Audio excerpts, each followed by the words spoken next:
Good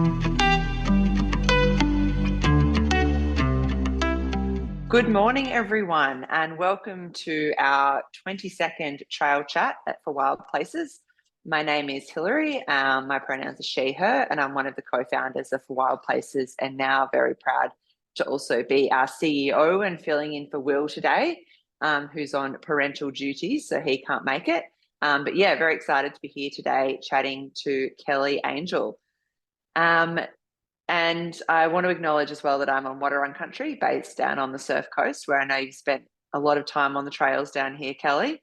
And yes, so Kellie is a familiar face for those in Australia on the trail and ultra scene, with over a decade of competing in ultra marathons in your home state of Victoria, and now also around the world.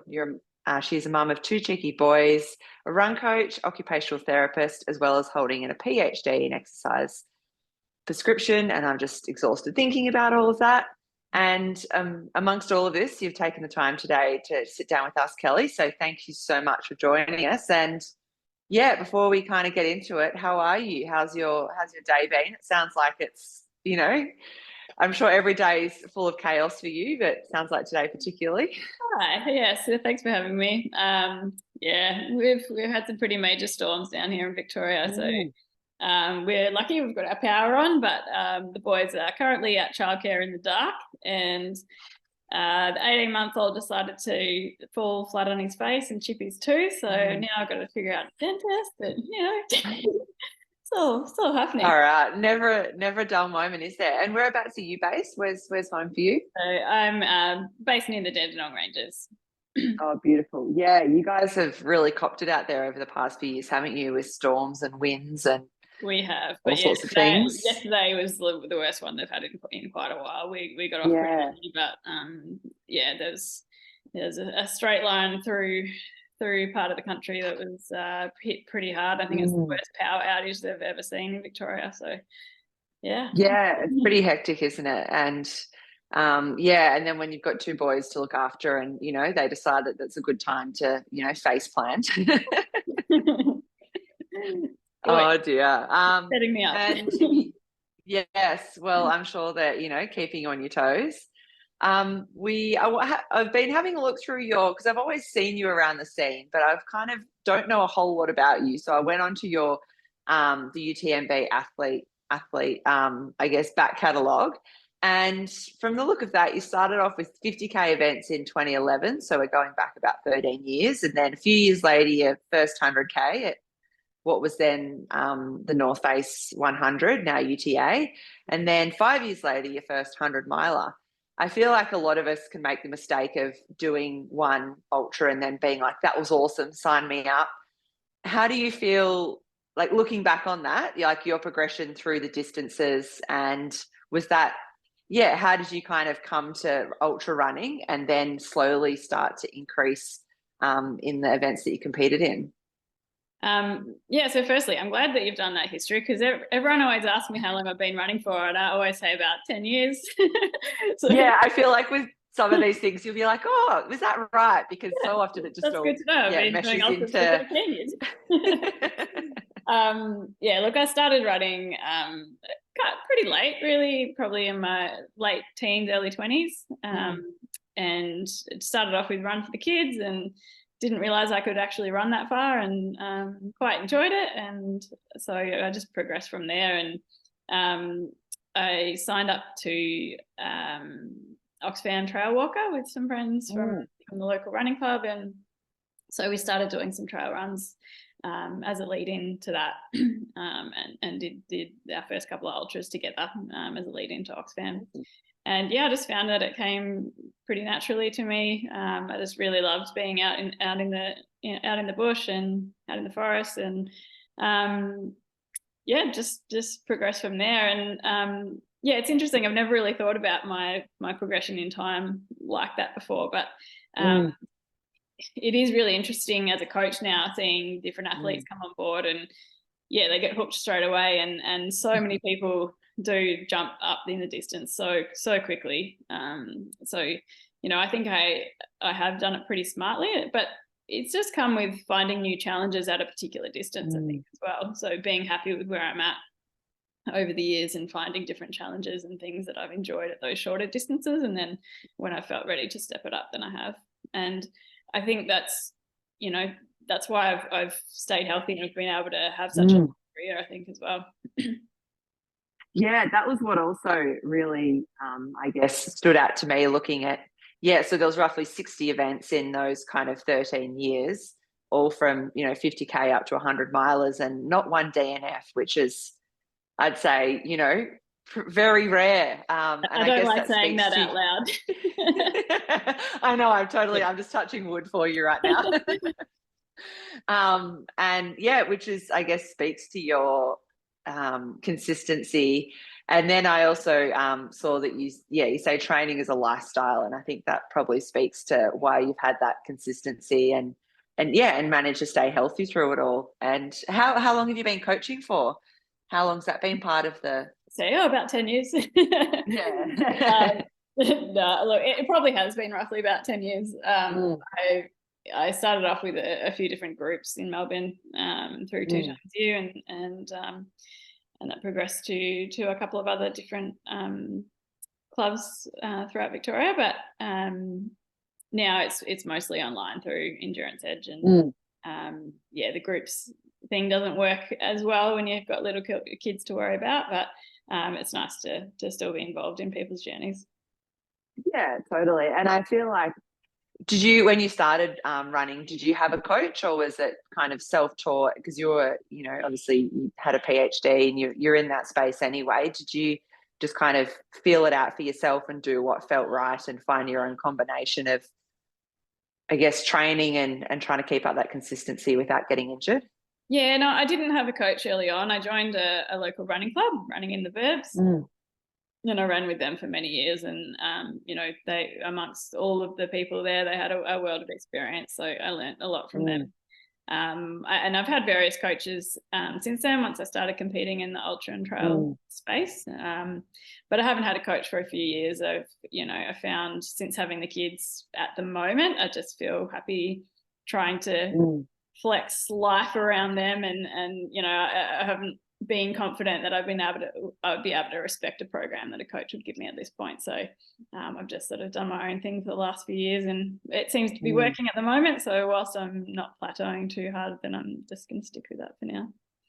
Yeah. And I feel like you've got, it must be hard.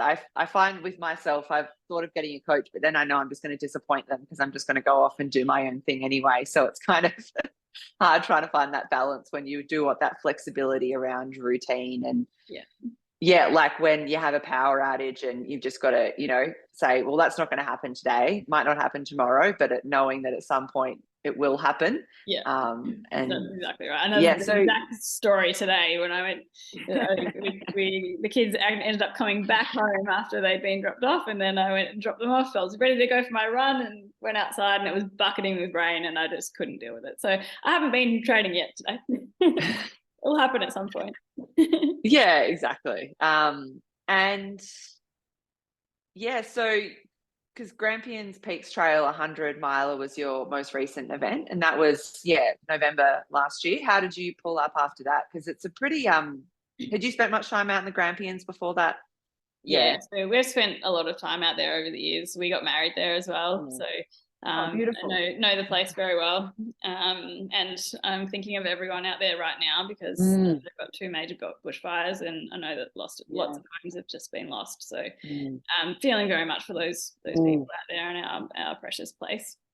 Look, I pulled up pretty well, really. I had a really big year coming back off after the birth of my second baby. So I'd raced a lot. We'd been to Europe for 3 months, and GPT was sort of the peak of all of that. So I made a really solid effort to have a pretty good break after that race. So I didn't really do much until after Christmas, and I've only just started to rebuild in the last month. Yeah, well, it's a nice time of year to have a break as well, being summer, and with kids being able to go to the beach and just relax and take the foot off the pedal a bit and let the body rest. Because huge year. And how are you feeling about, I guess, off the back of last year, you've achieved a lot, but then how does it make you feel about this year? Well, I feel like, yeah, once you've, I guess, reached, you've got so many events in the diary, it'd be easy to be like, oh, let's do it all again. But then at the same time, that's very demanding on you and your time. And yeah, that's it. You got to be smart about your choices, and not only for me but for the family as well. So, I'm really excited about this year. Though I've sort of proved to myself, I guess, that I can get back to a certain level of fitness, and that I'm still in a good place. And I've got different challenges this year. So, I did have the opportunity to go back to CCC. I had another entry, but chose not to take it because I've got an entry to Western States, and 2 big trips is just not going to be feasible. So, all my energy will be put into heading over to Western States in California in June. That's so exciting. Have you done Western States before? No, so I've had an entry for the last 4 years, and it was put on hold with various pregnancy deferrals. So now I'm ready to go. Yeah, that's when in Western States. That must be coming up. It's the end of June. End of June, yeah. So you got a little bit of time, and will you spend a bit of time in the States? I guess that's one of the changes in taking your family with you, and not only looking after yourself and getting yourself acclimatized, but everyone else as well. Yeah, so still trying to figure that out. I would like to go over early, and it may work out that I go on my own for a little bit. See, mum guilt, and trying to do all of the things. It's hard. It's real. It's totally real. I work for an MP who's a young mum. She's got two young kids, and every day it's I've got trying to make it work and fit everything into the day, and also have some quality time with the kids and making the most of school holidays. And I know your kids aren't at that age, but eventually they will be, and then the schedule looks a whole lot different as to what you can prioritize. And I see you get out with the pram a lot. How do the boys must be pretty active trying to keep up with mum and dad, hiking and biking and running and swimming and everything? Yeah, they love it. They love sitting in the pram, and we try and get to parkrun every couple of weeks, and they we spent a lot of time in the outdoors in Europe last year, and they were great. They just love being outside and in nature. So it's just again part of our lifestyle, and hopefully we'll instill some pretty good values in them. Yeah, well, I guess they wouldn't know any different, like having always just tagging along to different events and weekends away and that sort of thing. Because we do have like I said, Will, who can't be here today, he's got a young kid, and Josh, another one of our board members, has a young child, and both of them have found it difficult. Both love trails, but have found that it's a lot easier to do road running because you can take the pram with you. But how do you try to they're keen to know, how do you, I guess, find that balance of doing stuff with the kids, but then also being able to get out with friends onto trails, and I guess keep that side of your fitness and training front of mind as well? Yeah, look, it's hard. It's a real juggle. It's a lot of tag teaming and not always getting to spend time with my husband. But luckily, he's really supportive, and we just find ways to make it work. Utilize mum and dad when they're available. If we want to do events together, but there is a lot of tag teaming going on. Yeah, it's a lot of logistics, I find. If we want to take them on the trails, it's finding ways to carry them on our backs as well. So, we've done some fast packing and some biking through the Grampians as well, and through the Dolomites, and carried them on our back for a few days. So they're getting a bit heavy now. And I guess what tips would you have for people who are maybe doing that for the first time?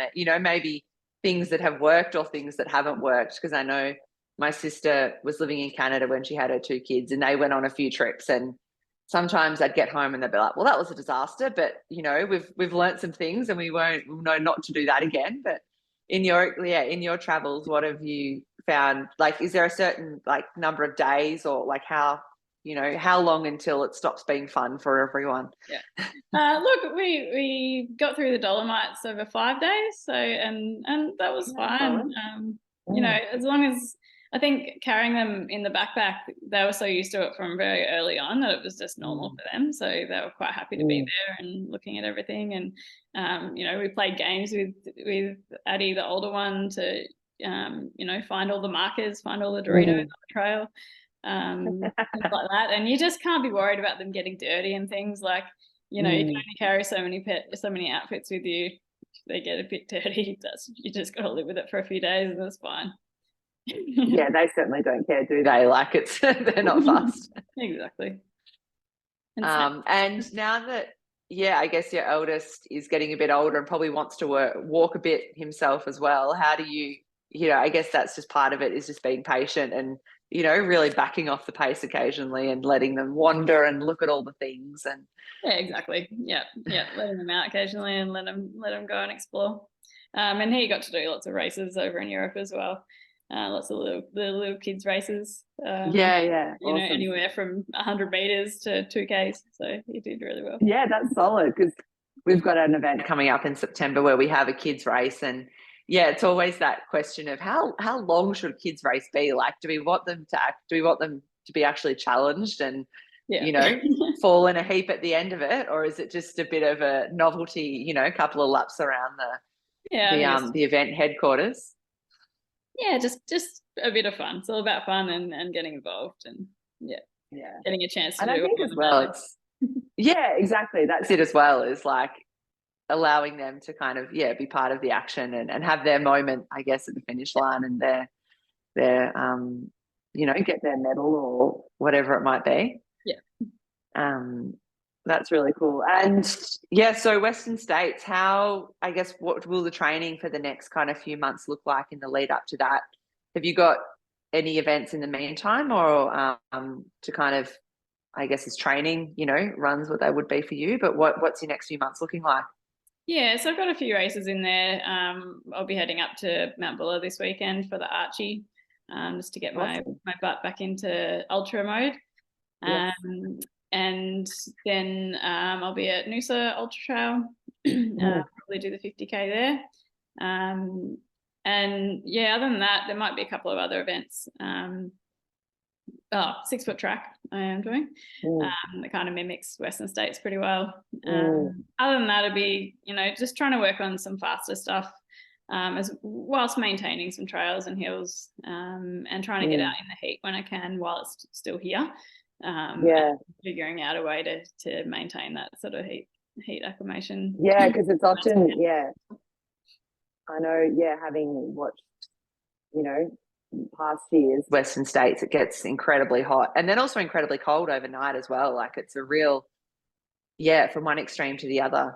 Different variables to manage, so you want to try and be as prepared as possible, but anything can happen, especially at the moment with all this crazy weather, so who knows. Exactly. I saw recently, it was at Black Canyon, where they had, you know, snow and had to delay the start. I feel like and Tarawera a few years ago, and even Ultra Trail Kosciuszko 2 years ago, I feel like any event, whether it be summer or kind of winter or in the shoulder season, you've got to be prepared for everything. What's your kind of, are you a summer person or a winter person? Like, definitely a summer person. I love the heat. I'm pretty sure I was a lizard in a past life.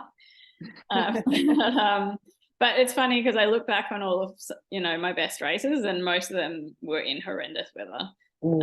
So that I came 5th at UTMB in 2017. We had snow and blizzards, -10 overnight. Grampians Peaks Trail, it wasn't cold, but it was pretty much the entire time.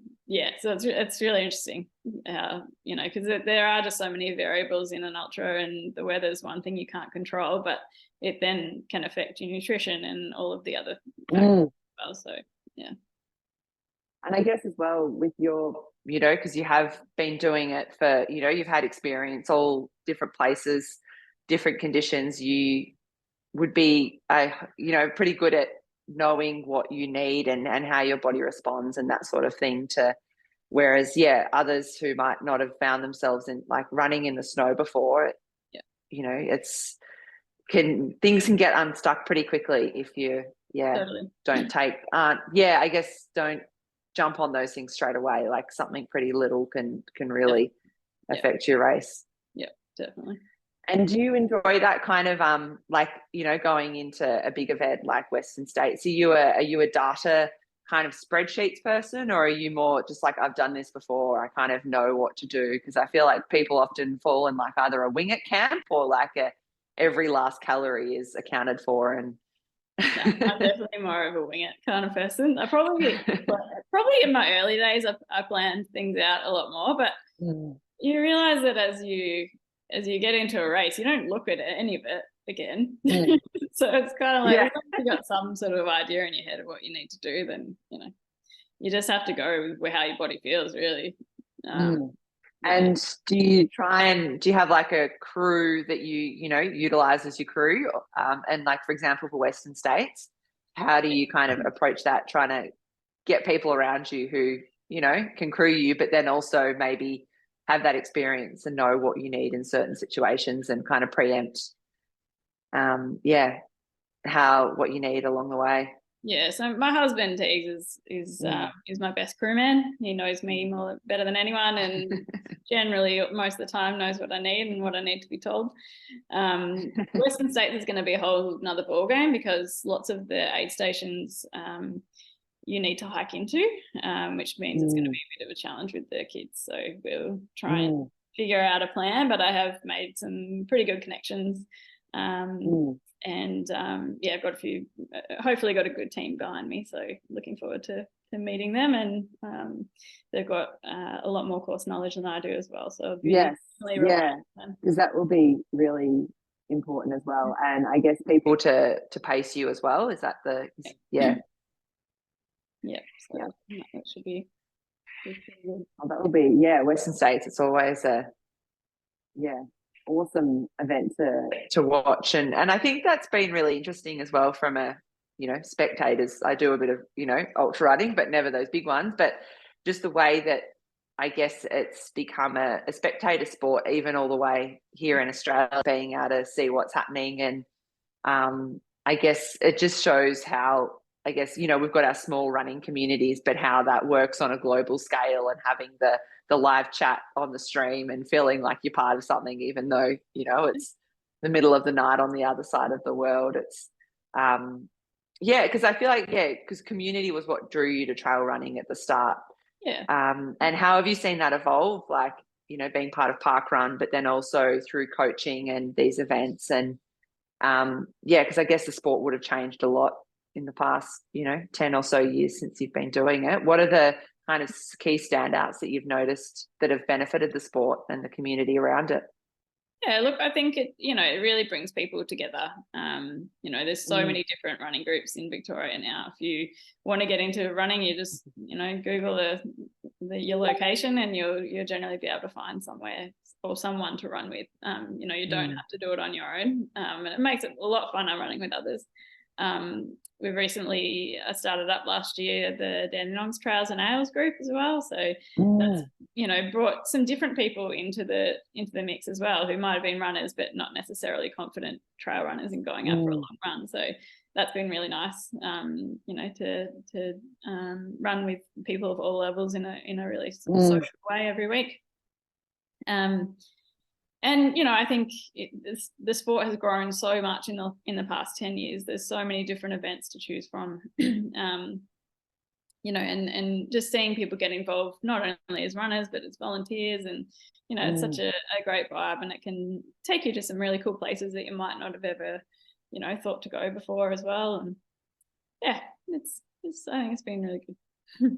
And hopefully one day, you know, we will see it in the Olympics or somewhere, you know, as totally.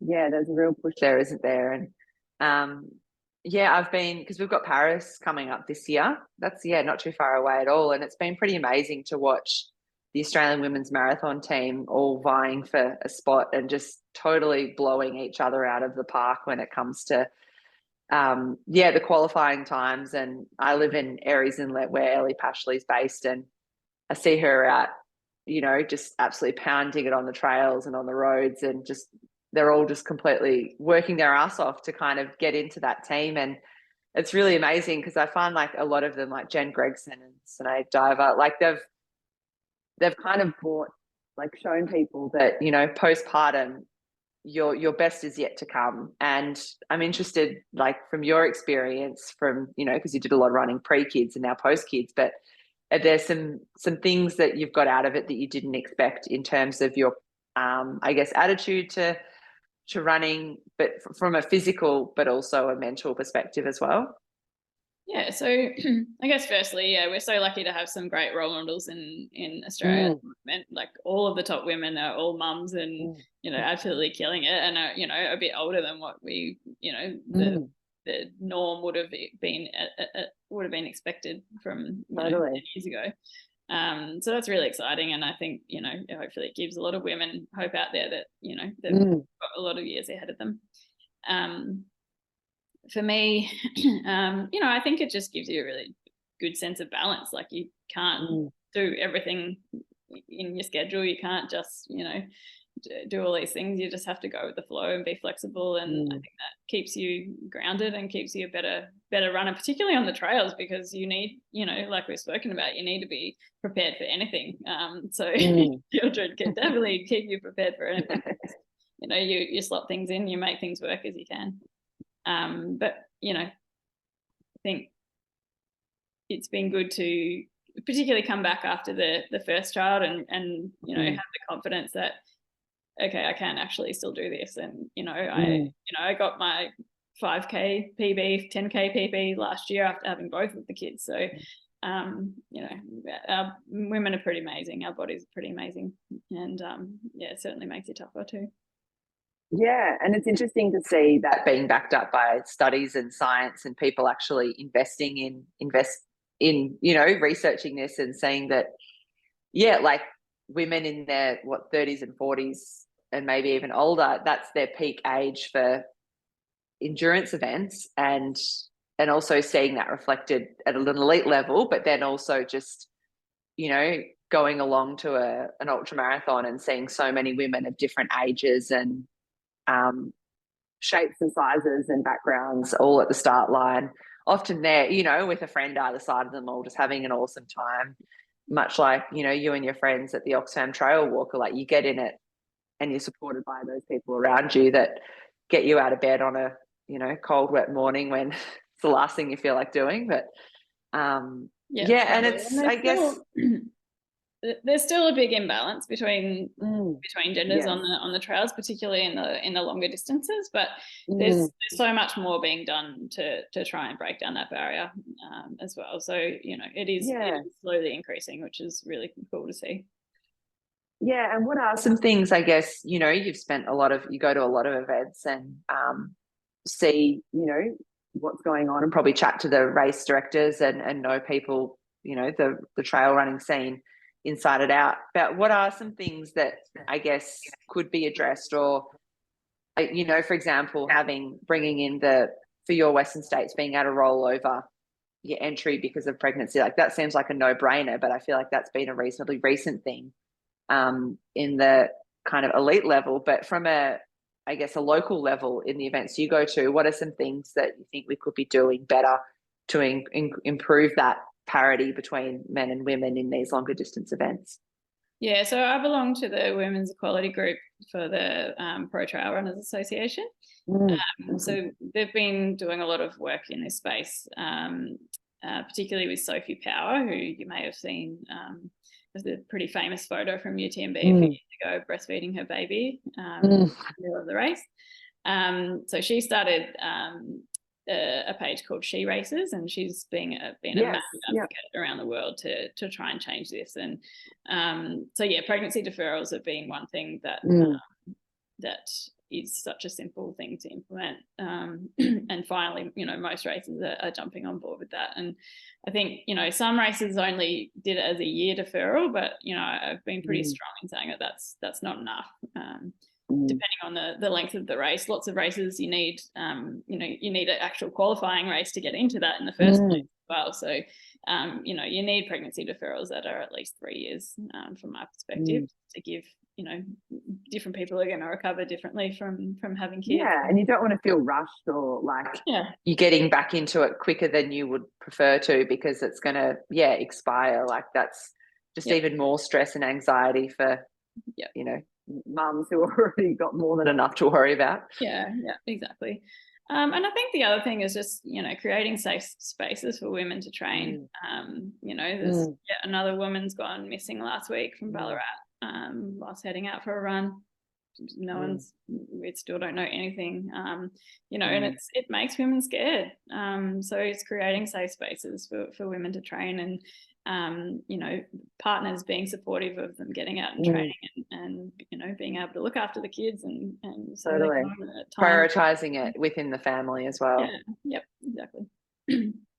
Yeah, it was really staggering to see. I did the Surf Coast Century in 2020 when it was in December, and the lack of women on course was really noticeable because of the impacts of COVID, when everyone was homeschooling and there was just no time to train.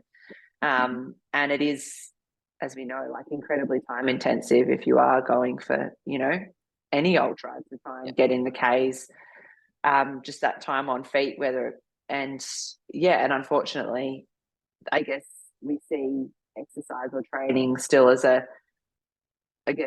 especially for women, it's like, falls down the list of priorities within the household. So if, something else happens, that's the thing to disappear, but try to make it, I guess, within the family. And like my sister, she's got 2 kids, and, trying to make it so it's like, no, mum's going for a run. Like that's what mum does. And, that's time to be respected, and that's in the calendar, and no one can mess with that. But it's that kind of mind shift within society as well, to be like, no, exercise, it is a privilege, but at the same time it's so important for health and physical and mental, and also just the empowerment of women and going out there and achieving something that they didn't think was possible. Doesn't matter if it's a park run or an ultra. It's really, really awesome to see. And also just the explosion of the likes of her trails with, Sam Gash, who's not in your area. Like, I'm just amazed at, you think that there's enough running groups in the world, and then there's another one and they're getting like 40 people out in the Dandenongs on a Sunday morning, and you're like, build it and they will come. Exactly. There's something very it's still a novelty, I feel, when you do something and you are just a group of women and you're like, oh, this is great. Whereas, if it was a group of guys going out for a run, no one would even bat an eyelid that it's, anything special about it. And through that as well, I found in my experience, like running with women there's a lot less ego kind of involved, not only in, I guess, taking it easier and being kinder on yourself and, walking for a bit or whatever it might be. But I find that it's maybe a bit more of a longevity approach to it, rather than just go out and smash yourself and, fall in a heap afterwards. Because when you get home after a training run, you've still got to make dinner and, get kids to bed and probably check some emails and do your work as well. But I guess in your coaching experience, how is that embedded into that kind of mindset of trying to, train for longevity, not only from a physical perspective, but also trying to find that balance between, work, life, family, all that kind of thing? Yeah. So I guess, as a coach, I've got male and female athletes, and I wouldn't say that I treat them any differently, because, I feel like there is a lot more balance these days of men taking on different household roles as well. So, but it is important to look at the bigger picture and see what, I'm quite holistic in my coaching, and look at the rest of the life stresses in someone's life, not just their running, because, you do have to take in the big picture and how those things are going to affect their training and their participation in things as well. So sometimes, you might be trying to achieve some big goals and you're going out for hard sessions, and other days, it's more just about being active and trying to and for enjoyment. So what does your, I guess, now that you're starting to build back up after a summer break, but what does your week look like? Is it, I see you get out on the bike a fair bit and do other stuff as well. Like, how do you, what kind of balance have you found between running and then cross training and other preventative, measures to keep that DNF streak, going for years to come? I'm probably back running 6 days a week. I have always been pretty set on having rest days, having 1 day rest day a week. And yeah, where possible, or where I need I feel like I need something else, then I'll try and get out on the bike. Sometimes, that's a way that me and my husband can get out together as well and actually do something active together. And then sort of 2 strength training sessions a week as well.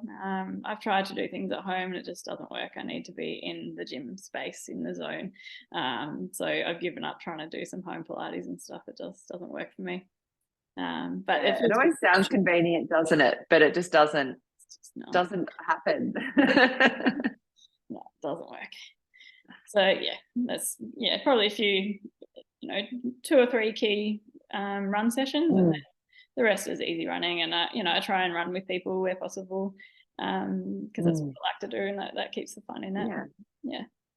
Yeah, totally. I see you get out with Mark a bit. He's one of our members at Wild Places and come along to a bunch of our events, which is good to see. And I guess living where you are, there's plenty of trails around you. Do you try and, if you're not going away for an event or something on a weekend, try and get out, I guess, find some more elevation or just a change of scenery? Like, what are your other kind of go-to areas for running in and around Melbourne? Yeah, so I spend most of my time in the Dandenongs just because it's convenient, but we're pretty lucky to have Warrandyte and Wonga Park close by with the Yarra. So at the moment, that's been a pretty good option because we can jump straight in the river after on a hot day. Totally. Yeah, I'd like to get out of a bit more, but it comes down to time, and sometimes you just can't justify an extra hour or 2 driving time when you could be home here with the kids. So it's finding a balance. But if I want more elevation, I'll head out to Hillsville Way usually. And will that be part of, I guess, as you get closer to the pointy end of Western States, that is a key part of the training, is finding those hills and getting more of that training under your belt? So be focusing on speed for now, and then get a bit more specific closer to the time. But it is a net downhill race, so got to do some downhill training too. And how have you found, I guess, I feel like once you get into a lot of trails, you think 100's a long way, and then you discover people run 100 miles, and then you find out about the 2 and 3, and it's just and then the backyard, like there's just a never ending rabbit warren of different events. But is there anything else that now that you've got a few 100 milers under your belt, other events or multidisciplinary events that take your fancy? Like, because like you said, you like to keep being challenged and trying new things. Is there anything on the horizon that looks tempting? Yeah, I'm not really sure. I don't really feel the need to step up the distance just yet.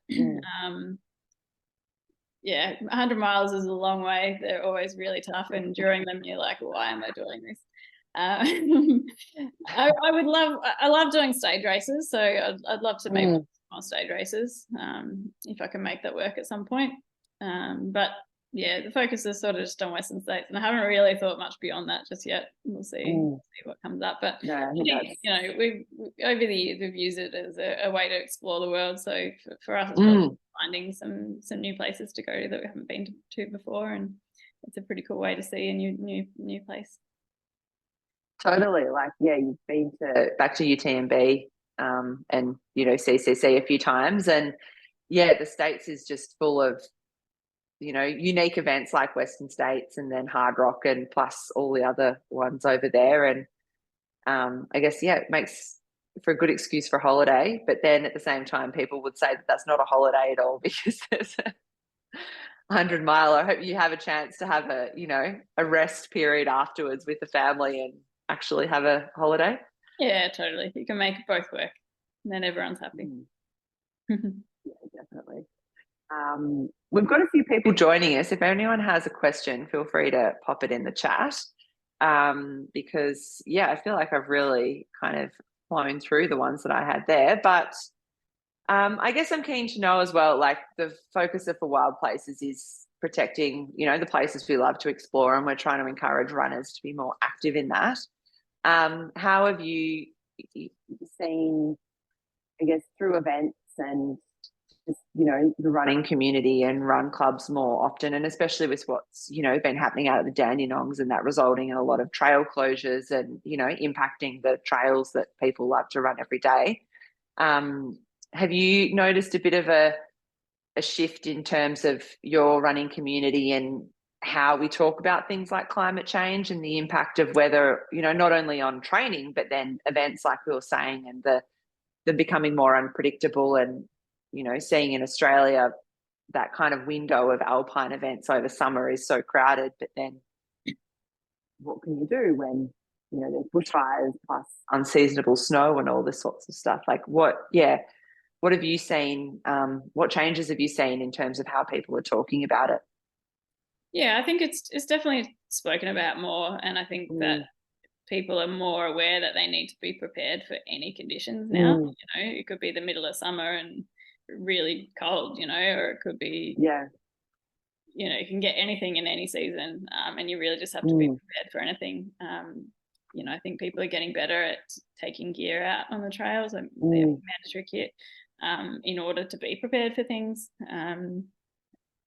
Hopefully we're more aware that of lightning strike and things like that. So people, races where we've had to call lightning protocol, and if people have had to drop their poles, and we just, anything can happen now, and it's a worry.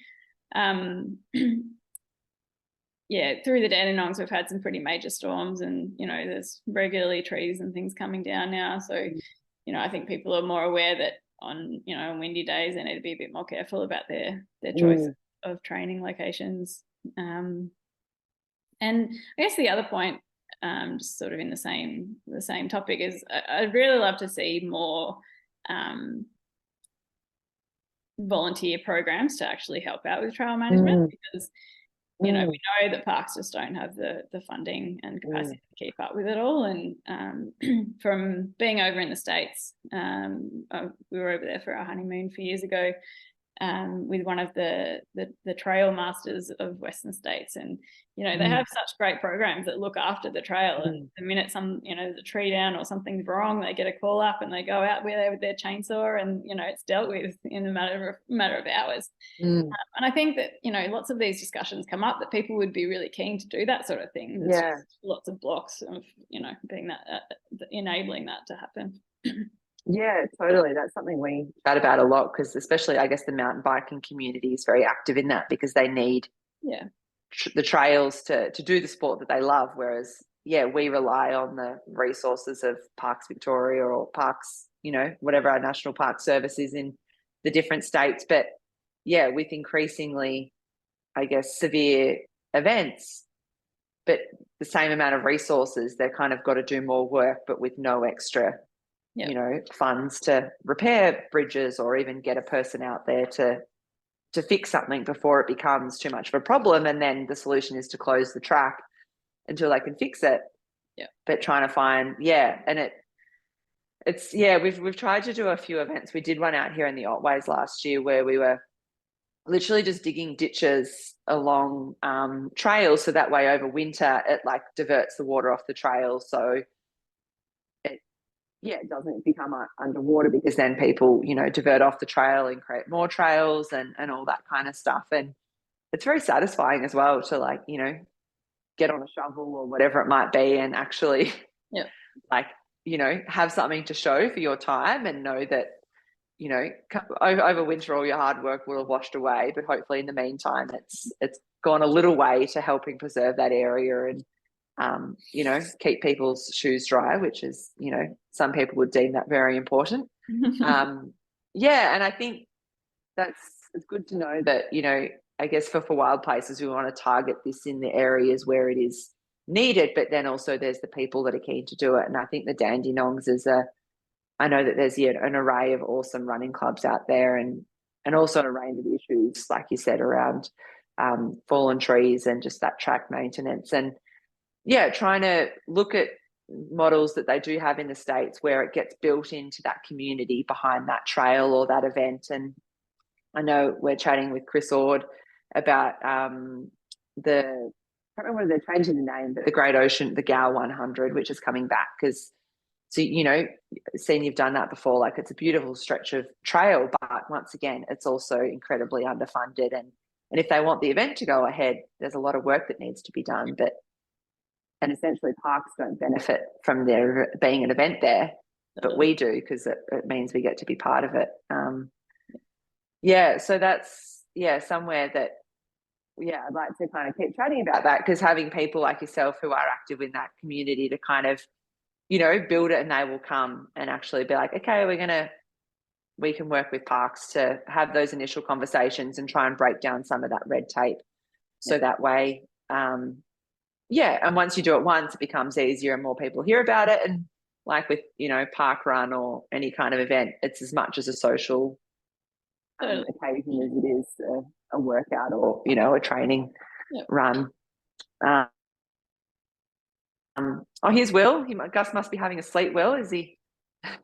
You managed to jump on. Did you have a question for Kellie? We did ask earlier about how to get out on the trails a bit more. Yeah. Hi, Kellie. Hello. How are you? Good, thanks.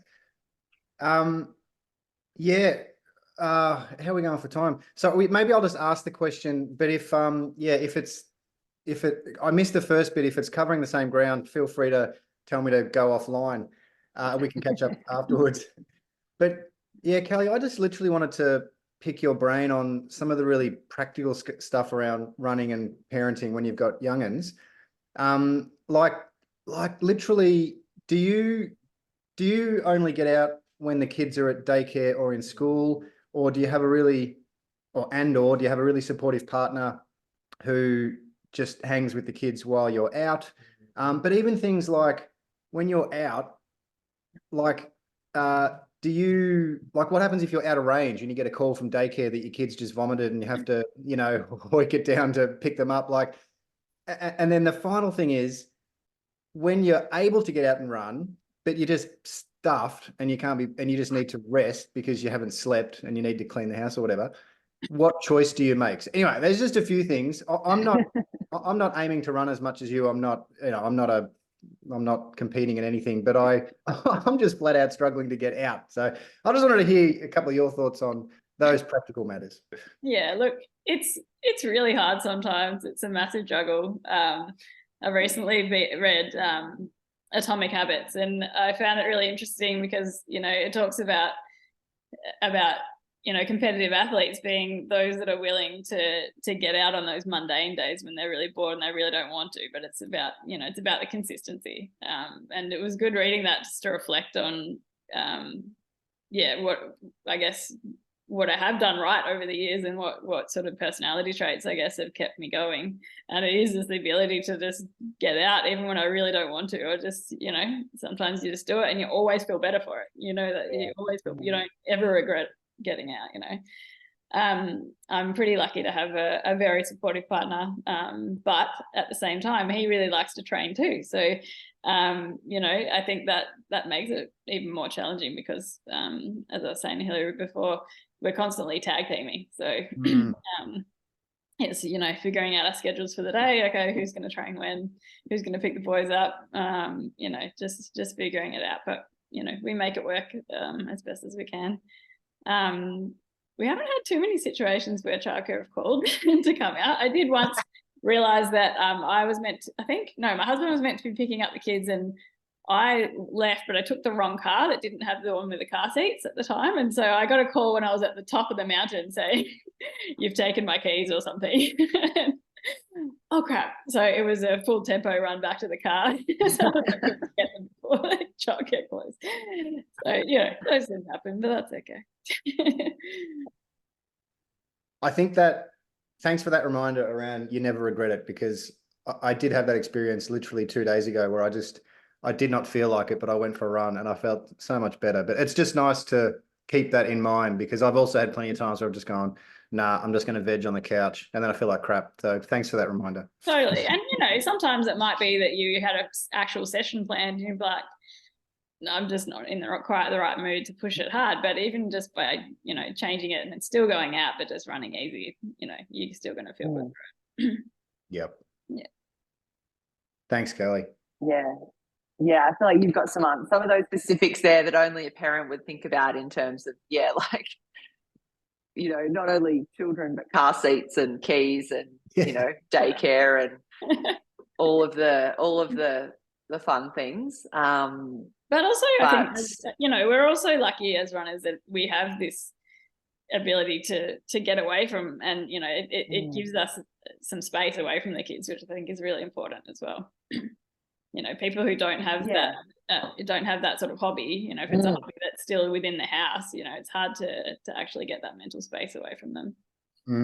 Yeah, definitely. And like I was saying before, having that priority as a family, where even if it's even just getting out for a walk or whatever it might be, but just getting some time out of the house, and once you get moving in nature with some fresh air, it's amazing how it gives a lot of those things a bit of perspective, and slows you down, and and then you probably go back and you're a better mum or husband or father, whatever it is, because you're a bit more balanced, I guess, as opposed to, I feel like we can all get a bit frantic sometimes, and that's where running's, like you said, a great outlet to kind of just get out into nature and enjoy some sunshine and feel a lot better afterwards. Yep, exactly. Awesome. Well, speaking of that, Kelly, we better let you get out and enjoy the post. Hopefully looks like the sun's blue sky now there. Finally. I've become a bit of a fair weather runner. It's very sad. Yeah, well, that's the problem over summer, isn't it? We get a bit spoiled, and we've got so much daylight as well that it. Yeah. And then as we get into winter, the window of opportunity just gets smaller and smaller, and and all these good habits that you've generated can get a bit more tricky. But you'll get a nice little, at least you'll be escaping in June over to the States to get a bit more of enjoy a bit of their sunshine, and get your lizard on out there in the Californian heat. Exactly. Well, thank you so much for taking the time. It's been lovely to chat. And will you be out at Warby this year? Are you going to head along? I don't think I will be, because I'm heading up to 6 Foot Track.